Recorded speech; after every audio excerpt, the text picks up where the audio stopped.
복음 시각 다시 태어나요.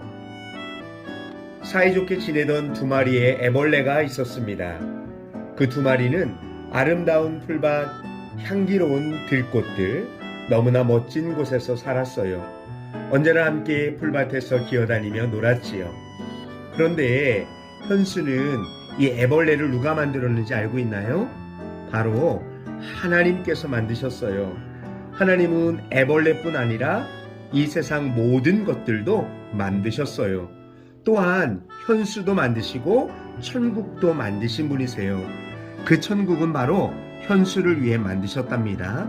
왜냐하면 현수를 사랑하시기 때문이지요.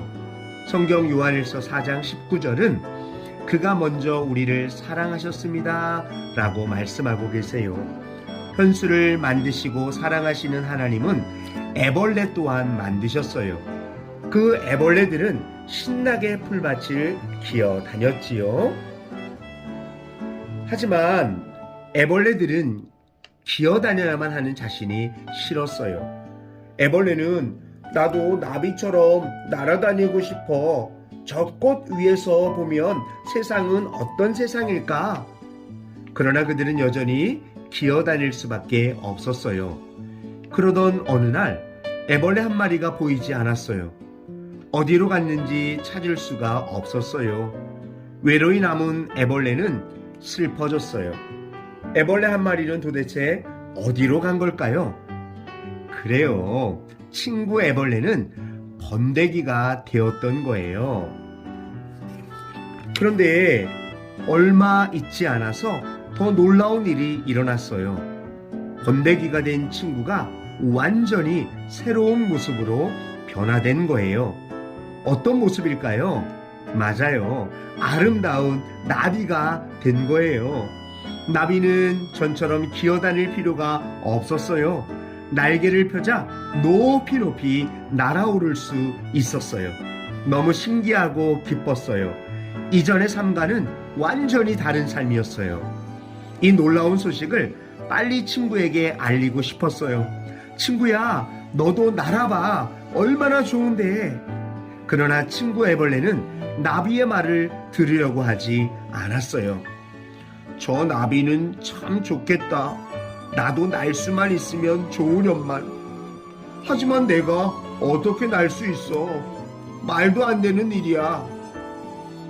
친구야, 너도 나비로 다시 태어나면 날 수 있게 되는 거야.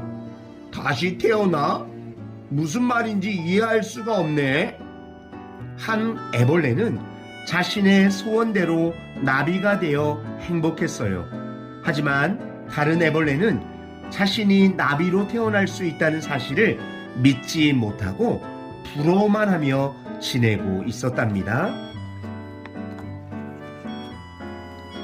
사람들도 다시 태어나지 않으면 영원한 생명을 가질 수 없어요.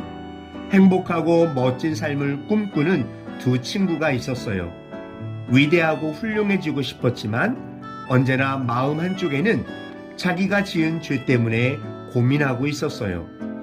현수는 혹시 죄가 무엇인지 알고 있나요? 죄란 하나님이 기뻐하시지 않는 것들이에요. 내 마음대로 안 되면 불평하며 떼쓰는 것, 친구를 흉보고 때리는 것이 모두 죄예요. 그런데 이 죄는 태어날 때부터 가지고 태어나서 죄를 안 지으려고 해도 자꾸만 죄를 짓게 돼요. 그리고 결국 우리는 사망에 이르게 된답니다. 로마서 6장 23절은 죄의 삭은 사망이요 라고 말하며 죄의 엄청난 결과를 말해주고 있어요. 그래서 이 두 친구는 고민하기 시작했어요. 나는 정말 나쁜 것 같아. 내 마음에는 죄로 가득 차 있어. 어떻게 하면 이 죄를 없애고 천국에 갈 수 있을까? 착한 일을 하면 죄가 없어질까? 부처님께 빌어보면 천국에 갈 수 있지 않을까? 두 친구는 끊임없이 고민했지만 어떻게 죄를 없애고 천국에 갈 수 있는지 알 수가 없었어요. 그러던 어느 날 두 친구는 예수님에 대해 들었어요. 그것은 온 세상을 창조하시고 우리를 만드신 하나님, 그 하나님께서 우리를 사랑하셔서 아들 예수님을 우리 죄 대신 죽게 하셨다는 아주 놀라운 이야기였어요. 뿐만 아니라 죽으신 예수님이 다시 살아나셨다는 성경 고린도전서 15장 3절과 4절의 이야기였어요. 그리고 더 놀라운 것은 그 예수님을 믿을 때 하나님의 자녀로 다시 태어나게 되고 죄 용서받아 하늘나라에 갈 수 있게 된다는 사실이에요. 그 이야기를 들은 한 친구는 예수님을 자기 죄를 위해 죽어주신 구세주로 믿었어요. 그리고 자기의 마음에 예수님을 모셔 드렸어요. 그 순간 그 친구는 하나님의 자녀로 다시 태어나게 되었답니다. 자신의 죄를 용서받고 천국에 갈 수 있게 된 친구는 너무나 기뻐서 날아갈 것 같았어요. 그러나 한 친구는 여전히 죄 때문에 고민하고 또 예수님 믿기를 거절하고 있었어요. 어떻게 죽은 사람이 다시 살아나? 말도 안 돼. 믿기만 하면 된다고? 그런 게 어딨어? 믿을 수 없는 친구는 아직도 다른 길을 찾고 있어요.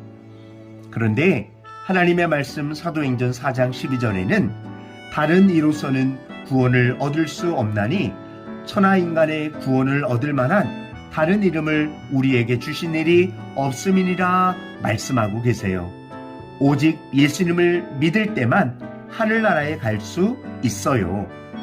현수 친구는 어떤 선택을 하길 원하나요? 하나님의 자녀로 다시 태어나기를 원하나요?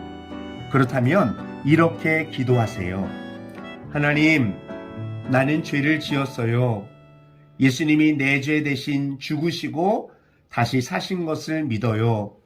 예수님, 지금 내 마음에 들어오세요. 예수님의 이름으로 기도합니다. 아멘. 진심으로 기도했나요? 그럼 현수 친구는 영원한 하나님의 자녀가 되었고 죄를 용서받았어요. 이 세상에 살아가지만 하나님의 자녀로 살아가는 사람으로 태어난 거예요.